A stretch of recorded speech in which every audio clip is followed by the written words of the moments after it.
Anyone that spent time diving with me knows that I love hunting for flatfish. There's something intrinsically fascinating about flatfish as a group of species, and I find them so interesting to target, whether it's flounder, plaice, even looking for stuff like sole. I find it absolutely fascinating just hunting for them. They're so different to the round-bodied fish. Now, one of the things that I'm quite big on when hunting flatfish is tracking them, and you'll see an example of that here. Now, I saw this plaice by spotting the imprint it had previously left first, and if you look in the next little photo here, you can see the imprint circled in red. I spotted that first, then spot the plaice afterwards. So tracking is massive in flatfish hunting. And once you find one flatfish, you often find more. Once you start finding those imprints, it's worth spending a fair bit of time looking for more of them. This one escaped. Now, there was one species of flatfish that I was absolutely obsessed by shooting, and that species is the turbot. Now, the reason I wanted to shoot a turbot so badly is because not that many people have actually shot one. I only personally know one other Spearo that's actually shot a turbot. And it's been suggested that less than 50 Dover sole were shot off the south coast by Spearos in 2019. Probably a few more now with more people spearing. But I'd be willing to bet the number of turbot that get shot in the UK is far less than that, and I really wanted one.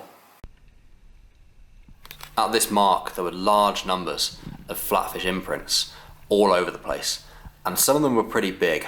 Flatfish of all species here. This one's pretty hard to know what it is because the mark's been moved around a bit. This one here is a turbot. You can tell by how round the body is and a small tail compared to the size of the body. Now, I was finding the turbot imprint significantly deeper than the flounder and plaice imprints. You can tell there's a flounder here by the size of the tail to the right there. This one here, again, it's pretty hard to tell. You can actually, there's two tail marks, one at the back there and one just towards the front. And again, you can see another imprint here. This one's probably a plaice, looking at how round that body is. But I was tending to find the plaice and flounder imprints that were definitely plaice and flounder, kind of between 3 and 6 meters, and the turbot imprints were often 10 meters plus. This one here, I believe, is probably a turbot, just by how round the body is and how small the tail is. Now, I spent a lot of time diving down and just drifting along the seabed here to maximise the amount of bottom time I was getting. I was doing 1 minute 20 dives and 1 minute 30 recovery. And this was a very comfortable dive time for me. You can see here a definite turbot imprint, and this just maximised my bottom time when doing this flatfish hunting, because you've got to maximise your bottom time when you're hunting with turbot, those sort of depths. You've got no chance of seeing one from the surface. Now, ironically, the very first turbot I actually saw was in the shallows while I was swimming out. And I had probably 3 or 4 sessions at this mark by that point, and I found this sort of 15-20 centimetre turbot in about 4 meters of water in the shallows. I'm guessing it was hunting. You can see one of those small gobies moving just to the side of it, which was pretty cool.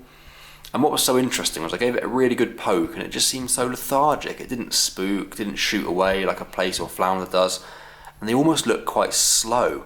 They're supposed to be voracious predators, but it seemed pretty slow and lethargic. But they've got massive mouths, and I'm pretty sure they kind of almost just engulf the prey with their mouths.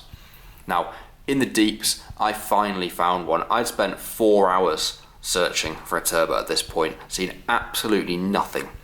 And coming across this one, it was almost a surprise to see it. They're so well camouflaged. Had this been buried at all, I probably wouldn't have seen it. I spent a long time sizing this up, checking it was big enough, made the decision it was big enough to shoot, so I took the shot and nailed it. It was an amazing feeling to finally get one of these, because it took me a fair bit of effort. Didn't get this first time.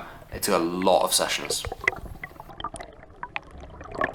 Shooting that turbot was incredibly satisfying, and the reason is very simple. There was not a single bit of luck involved. I specifically hunted that fish. I've been fishing that mark for a few weeks, working on the best tide state, working on the best time of day, and when that plan came together, it was such an amazing feeling. It's hard to put into words.